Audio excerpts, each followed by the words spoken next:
Cette question est souvent posée: comment être un bon étudiant en médecine ou comment réussir ses études médicales? La charge de travail des étudiants en médecine est élevée. Chaque jour, on doit comprendre et retenir de nouvelles informations, maintenir l'équilibre entre notre vie universitaire et notre vie privée. Si on ne dispose pas des bons outils, on est rapidement dépassé et la conséquence, on est stressé, épuisé, fatigué, anxieux et on risque le burn-out. Dans cette vidéo, je vais te partager 4 des éléments qui, selon moi, vont t'aider à être un bon étudiant en médecine.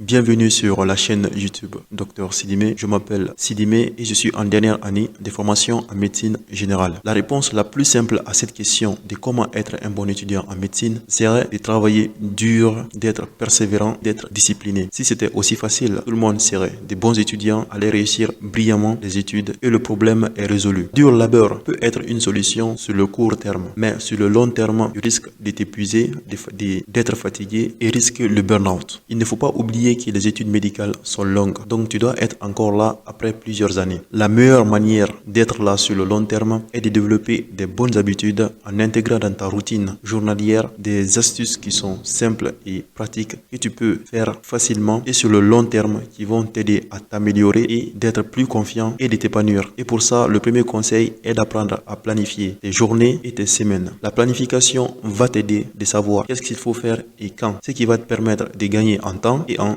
énergie. Tous les coachs de développement personnel et de productivité sont d'accord avec l'efficacité du planning personnel. Et cette planification va t'aider à mettre en place une stratégie d'apprentissage qui est très efficace pour retenir les informations sur le long terme qu'on appelle la révision espacée. Et avec la planification, tu ne risques pas d'oublier des informations qui sont importantes ou des cours importants. Tu vas les intégrer dans ta routine. La planification est une très bonne habitude que tu dois développer. Par exemple, quand je préparais les examens cliniques, mes journées étaient bien planifiées. Dans la matinée, entre 8h et midi, j'avais 4 ou 5 pathologies que j'avais prédéterminées à bosser. Et dans la soirée, entre 2h et 4h du soir, je traite les anciens sujets pour consolider les informations que j'ai apprises le matin. Ton planning doit vraiment être personnel. Par exemple, si tu as des cours toute la journée, tu n'auras qu'à planifier la soirée et très tôt le matin. Peut-être que tu peux bloquer un cours que tu peux revoir très tôt le matin avant de partir à la fac. Et le soir, tu peux revoir très simplement les cours que tu as vus à la veille. Mais tu dois déterminer ces cours à la veille ou bien en week-end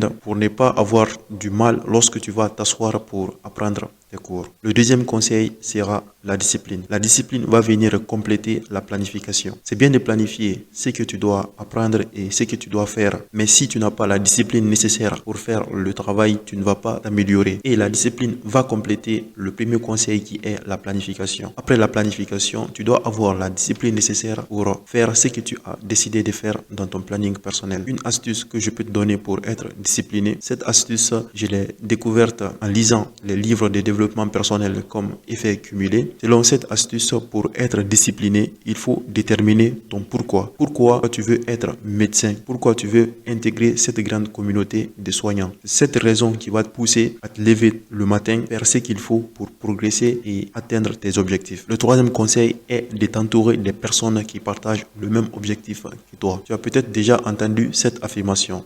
Seul, tu peux aller vite, mais ensemble, vous pouvez aller plus loin. S'entourer des amis étudiants qui veulent s'améliorer va t'aider à être motivé et entre vous, vous pouvez vous expliquer des notions qui sont complexes, ce qui va t'aider à gagner en temps de révision, de comprendre aussi des notions qui sont complexes. Et entre vous, vous pouvez vous encourager, vous pouvez vous motiver. Donc, il est très important de s'entourer des personnes aussi qui veulent s'améliorer dans le même domaine que toi. Et le dernier conseil est de développer des habitudes saines. La première habitude saine que tu dois développer est de déterminer ton temps de sommeil suffisant. Peu importe ton occupation ou tes occupations, il ne faut pas jouer sur ton temps de sommeil. Parce que tu es un étudiant et ton cerveau doit être vraiment au top. Pour que le cerveau soit au top, il faut qu'il soit bien reposé. Et c'est pendant le sommeil que ton cerveau se nettoie, se libère des substances qui sont considérées comme des déchets pour lui. Et je te conseille de dormir la nuit. Il faut aussi essayer de te coucher à heure fixe et te réveiller à heure fixe. Ça va permettre de réguler ton horloge interne. La deuxième habitude saine que tu dois développer, c'est de te nourrir sainement. Il faut enrichir